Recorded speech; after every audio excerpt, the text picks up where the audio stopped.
राम जी सबको। मैं आपको भाद्रपद शुक्ला वामन एकादशी की कथा सुनाने जा रही हूँ। जय गणेश भगवान, जय विष्णु भगवान, जय एकादशी माता। युधिष्ठिर कहने लगे, हे भगवान, भाद्रपद शुक्ला एकादशी का क्या नाम है, इसकी विधि और महात्म में क्या है, कृपा करके आप विस्तार पूर्वक कहिए। तब श्री कृष्ण कहने लगे, हे राजन, इस पुण्य, स्वर्ग और मोक्ष को देने वाली तथा सब पापों का नाश करने के लिए इससे बढ़कर और कोई उपाय नहीं है। जो मनुष्य इस एकादशी के दिन मेरी पूजा करता है उसे तीनों लोग पूजा होते हैं। तो मोक्ष की इच्छा करने वाले मनुष्य इस व्रत को अवश्य करें। जो कमल नयन भगवान का कमल से पूजन करते हुए अवश्य भगवान के समीप जाते हैं। जिसने भाद्रपद शुक्ला एकादशी को व्रत और पूजन किया उसने ब्रह्मा विष्णु सहित तीनों लोगों का पूजन किया। अतः एकादशी का व्रत अवश्य करना चाहिए। इस दिन भगवान करवट लेते हैं, इसलिए इसको परिवर्तनीय एकादशी भी कहते हैं। भगवान के वचन सुनकर युधिष्ठिर बोले, हे भगवान, मुझे अति संदेह हो रहा, आप किस प्रकार सोते और करवट लेते हैं तथा किस तरह राजा बलि को बांधा वामन रूप रखकर क्या क्या लीलाएं की, चातुर्मास्य के व्रत की क्या विधि तथा आपके सहन करने मनुष्य का क्या कर्तव्य, सो आप विस्तार पूर्वक मुझसे कहिए। श्री कृष्ण जी कहने लगे, हे राजन, अब आप सब पापों को नष्ट करने वाली इस कथा को श्रवण करें। त्रेता युग में बलि नामक एक दैत्य था। वह मेरा परम भगत था। विविध प्रकार के वेद सूक्तों से मेरा पूजन किया करता था और नित्य ब्राह्मणों का पूजन तथा यज्ञ भी करता था। परंतु इंद्र से द्वेष के कारण उसने इंद्रलोक और सभी देवताओं के लोकों को जीत लिया। तब सब देवता इकट्ठे होकर सोच विचार कर भगवान के पास गए और बृहस्पति सहित इंद्रादिक देवता प्रभु के निकट जाकर नतमस्तक होकर वेद मंत्र द्वारा भगवान का पूजन और स्तुति करने लगे।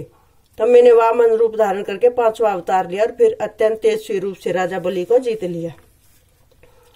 इतनी वार्ता सुनकर राजा युधिष्ठिर बोले कि हे जनार्दन, आपने वामन रूप करके उस महाबली दैत्य को किस प्रकार जीता। श्री कृष्ण जी कहने लगे, मैंने बलि से 3 पग भूमि की याचना करते हुए कहा कि ये मुझको 3 लोक के समान है और ये राजन तुमको अवश्य देनी होगी।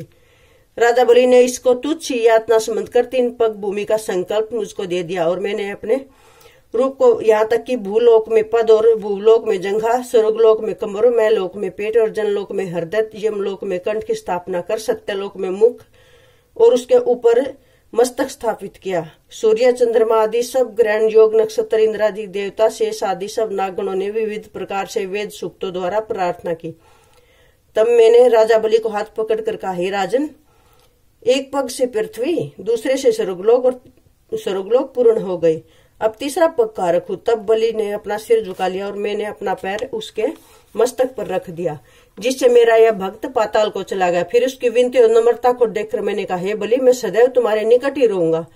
विरोचन के पुत्र बलि के कहने पर वहां पर भाद्रपद शुक्ला परिवर्तनी एकादशी के दिन बलि के आश्रम पर मेरी मूर्ति स्थापित हुई और दूसरी क्षीर सागर में शेषनाग के पृष्ठ पर हुई। हे राजन, इस एकादशी को भगवान शयन करते हुए करवट लेते हैं, इसलिए तीनों लोकों के स्वामी भगवान विष्णु का उस दिन पूजन करना चाहिए। तांबा, चांदी और दही का दान करना चाहिए। रात्रि को जागरण अवश्य करना चाहिए। जो विधि पूर्वक इस एकादशी का व्रत करते हुए सब पापों से मुक्त होकर स्वर्ग में जाकर चंद्रमा के समान प्रकाशित होते और यश पाते हैं। जो मनुष्य इस पाप नाशक कथा को पढ़ते हैं या सुनते हैं उसको 1000 अश्वमेध यज्ञ का फल प्राप्त होता है। भाद्रपद शुक्ला एकादशी महात्म्य संपूर्णम। जय विष्णु भगवान, जय एकादशी माता।